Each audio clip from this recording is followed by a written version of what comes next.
ভাই একটা প্রশ্ন করছে, উত্তর হলো আমি মাইকে কখনো প্রশ্নের উত্তর দিই না।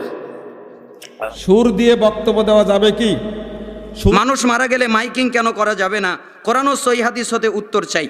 9 বছর কেন 20 বছর 50 বছরও যদি স্বামী স্ত্রী কথা হয় না কিন্তু তালাক হয়নি, তাদের সম্পর্ক বিচ্ছিন্ন হয়নি।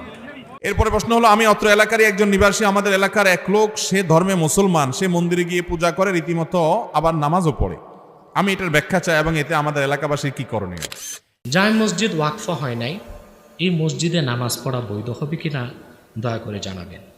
বর্তমানে গ্রামের কিছু মহিলা তালিম করে বা জালসা করে, বিভিন্ন গজল বলে, চাউল ডাউল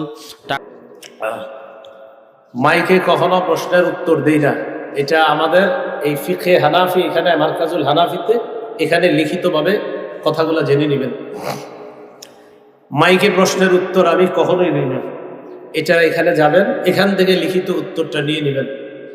কেন প্রশ্নের জবাব দেই না? এটা না দেওয়ার অনেকগুলো কারণ আছে। এই কারণের মধ্যে একটা কারণ হলো এই সহিহ বুখারীর 1036 নম্বর হাদিসের বর্ণনা। এই হাদিসের মধ্যে আসছে রাসূল সাল্লাল্লাহু আলাইহি সাল্লাম বলছেন, কিয়ামতের আগে এলেম উঠিয়ে নেওয়া হবে। এলেম কিভাবে উঠাবে? এটা আবার বুখারীর 100 নম্বর হাদিসে রাসূল বলছেন। রাসূলুল্লাহ সাল্লাল্লাহু আলাইহি সাল্লাম বলেন, ইন্নাল্লাহা লা ইয়াকবিজুল ইলমা ইনতিজাআন ইয়ানতাজিহু মিনাল ইবাদ। আল্লাহ আলেমদের সিনা থেকে এলেম উঠিয়ে নেবে। কিভাবে উঠাবে? ছিনিয়ে নিবে এমন না। আল্লাহ আলেমদের সিনা থেকে এলেম ছিনিয়ে নিবে এমন না। তো কিভাবে এলেম ছিনিয়ে নিবেন?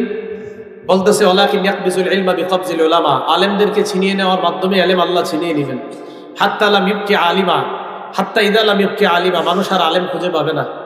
না পাওয়ার পর মানুষ তখন জাহেলদেরকে প্রশ্ন করবে। জাহেলরা প্রত্যেক প্রশ্নের জবাবে একের পরে এক উত্তর দিতেই থাকবে। কোনো প্রশ্নে বলবে আমি জানি না, এটা বলবে না। সব প্রশ্নের উত্তরে বলে দেয়। আমি অবাক হয়ে যাই, অনেক ভাই যে আলেমও না, কিচ্ছু না, এই জায়গায় বৈশা একের পরে এক প্রশ্নের উত্তর দিতে থাকে। কোনো প্রশ্নে বলে না আমি পারি না। অথচ ইমাম মালিক রাহিমাহুল্লাহ অসংখ্য অগণিত মাসালায় বলে আমি জানি না, আমি জানি না, আমি জানি না, আমি জানি না।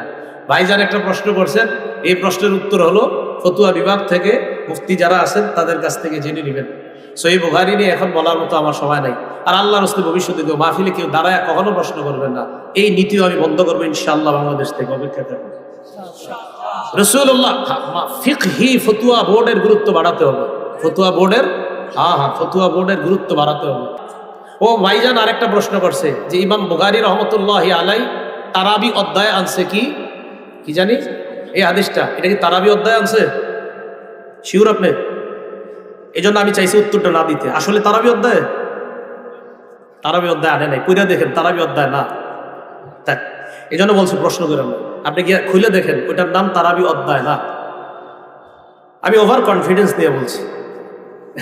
আচ্ছা, কষ্ট নিয়েন না। এর আমি বলছি আমি উত্তরটা দিব না। তো দেখেন, এই যে বললাম, তো যাই হোক, আপনি জিজ্ঞাসা করছেন, ওইটা তারাবি অধ্যায় না, আপনি খুলে দেখেন। জি, আল্লাহ আমাদেরকে বুঝার তৌফিক দান করেন। তো এটা কথা বলছে আর কি, যে ইমাম বুখারী এই হাদিসটা তারাবি অধ্যায় এনেছে, ওইটা তারাবি অধ্যায় না। আমি ওভার কনফিডেন্স নিয়ে বলছি এটা তারাবি অধ্যায় না। আল্লাহ আমাদেরকে বুঝার তৌফিক দান করেন। কিন্তু ভাই আল্লাহর রাস্তায় আমাদেরকে প্রশ্ন করেন না কখনো। জি।